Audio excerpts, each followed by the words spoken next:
Hello everyone, welcome back. Today we're tackling a problem called count mentions per user. It sounds like something straight out of a chat app system design interview. It's a really good exercise in handling events, sorting, and managing state over time. We'll break it down step by step, so even if you've never built a chatbot before, you'll get this. Here's the setup. We have a certain number of users, and we receive a list of events. Our job is to figure out how many times each user was mentioned across all these events. It's basically a log processing task. We have two types of events to worry about, and there are some specific rules about who counts as online and who doesn't.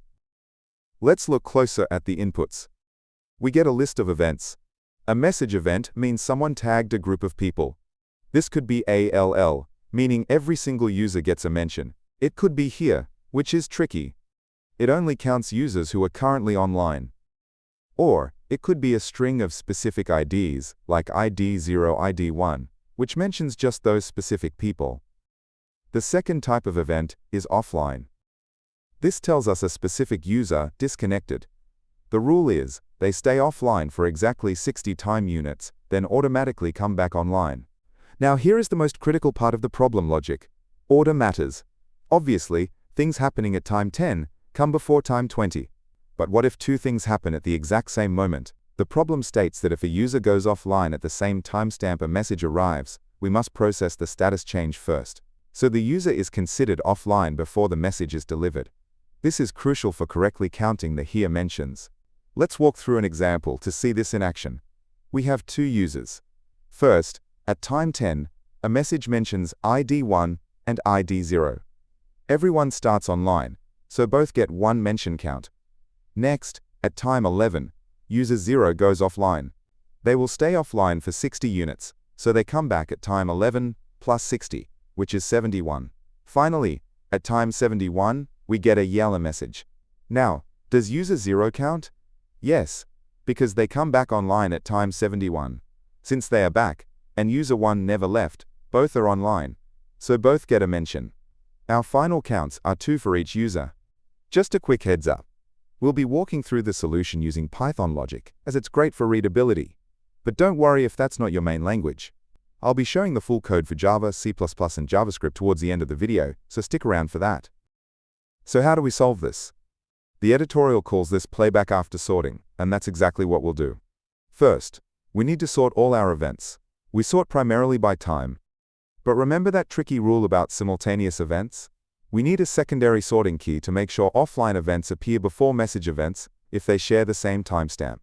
Once sorted, we just iterate through them one by one, updating a list that tracks when each user is coming back online, and updating our mention counts as we go. Okay, we've talked about the big picture and the logic. Now let's see what this looks like as actual code. I'll put the full solution up on the screen first. And don't worry, after that, we'll walk through the most important sections together. Alright, here's the complete Python code. It's surprisingly compact. We sort, we initialize some arrays, and then we have one big loop to handle the logic. Let's break this down piece by piece to understand exactly what's happening. The first and arguably most important step is sorting. We use a lambda function here. We create a tuple for our sort key. The first element is the timestamp converted to an integer. The second element handles our tie-breaking rule. We check if the event type is message. This returns true or 1 for messages, and false or 0 for offline events. Since Python sorts 0 before 1, this ensures that for the same timestamp, the offline event, which is 0, gets processed first. We also set up two lists, one to count mentions, and one to track the next online time for each user. Inside our loop, we first grab the current time. If the event is not a message, it must be an offline event. We pass the user ID from the event data. Then, we simply update that user's entry in our next _online time tracker. We set it to the current time, plus 60. This effectively marks them as offline until that future timestamp. Now for the messages. If the mentioned string is OLL, it's easy. We just loop through every user and bump their count by 1. If the string is here, we need to check who is online. We loop through our next _online time list.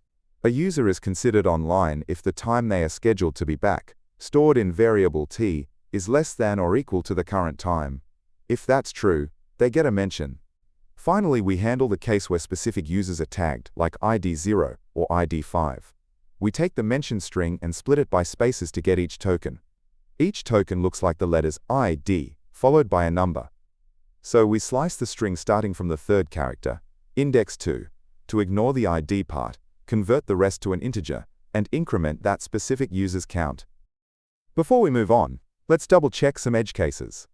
First, what if a user is tagged twice in the same message, like ID0, ID0? Our code splits the string and iterates through every token, so it will correctly add 2 mentions. Second, the exact timing. If a user is due back at time 100 and a Yapan-C message arrives at time 100, do they count? Yes. Our logic checks if the return time is less than or equal to the current time, so that works perfectly. And finally, the collision we talked about earlier, offline events happening at the same moment as messages, is completely solved by our custom sorting key. So how fast is this solution? The time complexity is dominated by 2 things: sorting and processing. The editorial states the sorting takes mlog t, where m is the number of events. The log t comes from comparing the timestamp strings or values. Then, processing the events can take up to n times m, because for each AWOL or here event, we might iterate through all n users. The space complexity is linear, or big O of n, just to store the counts and the online status for the users. Alright, that covers the main solution in Python. As promised, for those of you who code in other languages, I'm about to show the full solutions for Java, C++, and JavaScript. I won't be breaking these down, so just pause the video on your language of choice to check it out. Alright, as promised, here is the full solution in Java. You can pause the video here to take a closer look at the implementation. Notice how we use a custom comparator for the sorting. Next up, here is the C++ version of the solution. Again, feel free to pause and review the code. The sorting logic here is explicitly checking for offline to ensure it comes first.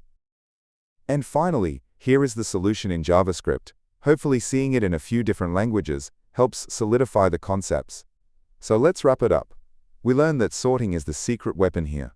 By guaranteeing that status updates happen before messages at the same timestamp, we removed a lot of complexity. The rest was just a straightforward simulation of the timeline, updating counters as we went. It's a great example of how preparing your data correctly, in this case, sorting, makes the actual processing logic trivial. Alright, before we head out, I want to quickly show you a personal project I built to solve a problem that always drove me crazy. It's an app called My Daily To-Do. My biggest frustration with every other to-do app was retyping the same things every single day. Go to the gym, review code, work on the daily Leetcode problem. You know the drill. So I built my app around one simple but powerful idea: separating your routine tasks from your one-off tasks. Routine tasks, marked with the little refresh icon, automatically reset for the next day. One-off tasks, like ship new feature, get the little puff of smoke icon, and they disappear for good once you're done. This small change turns a dumb checklist into a smart scheduler. If that sounds useful, you can try it right now on the web. The link is in the description. And one more thing I want to make super clear. Right now, as a thank you for being an early supporter, the app is 100% free. There are no ads and no subscriptions whatsoever. This means you get access to everything, including really powerful features like presets, which let you save entire task lists and load them with a single tap. Now, down the road, creating new presets will likely become part of a premium plan to help support the channel. But, and this is the important part, any presets you create now, while it's all free, are yours to keep and use forever. So it's the perfect time to check it out on the web, play with all the features, and build out your perfect setup at no cost. If you enjoyed this problem and want to keep practicing, the learning doesn't have to stop here. I've organized all my video solutions into handy playlists. Whether you're looking to grind through more Leetcode easy, medium, or hard problems, or you want to master a specific topic like sliding window or dynamic programming, I've got a playlist for you. It's the perfect way to focus your study sessions. Go to the Playlist tab and find a playlist that fits your goals. Also, if you're looking for even more Leetcode problems beyond the daily challenge, I've started a second channel called Leetcode Unlocked. It's where I'll be posting solutions to a ton of other problems. So if you're serious about your interview prep, be sure to check it out. The link is in the description below. Hope this Leetcode solution breakdown made sense. If it helped, give that like button a click, maybe subscribe for more, or drop a comment if you have questions. Make sure to turn on the notification bell so you know straight away when I upload a video, because I upload videos daily. If you want to support the channel, a few people have asked how I plan my solutions. I'm a big fan of sketching out the logic and data structures on a tablet before I code. It really helps. I've put affiliate links in the description to the tablet I use and a few other good options. Using those links doesn't cost you anything extra, but really helps me out. Or, if you're feeling generous, there's always the Boba Fund. Keep coding, and I'll catch you in the next one.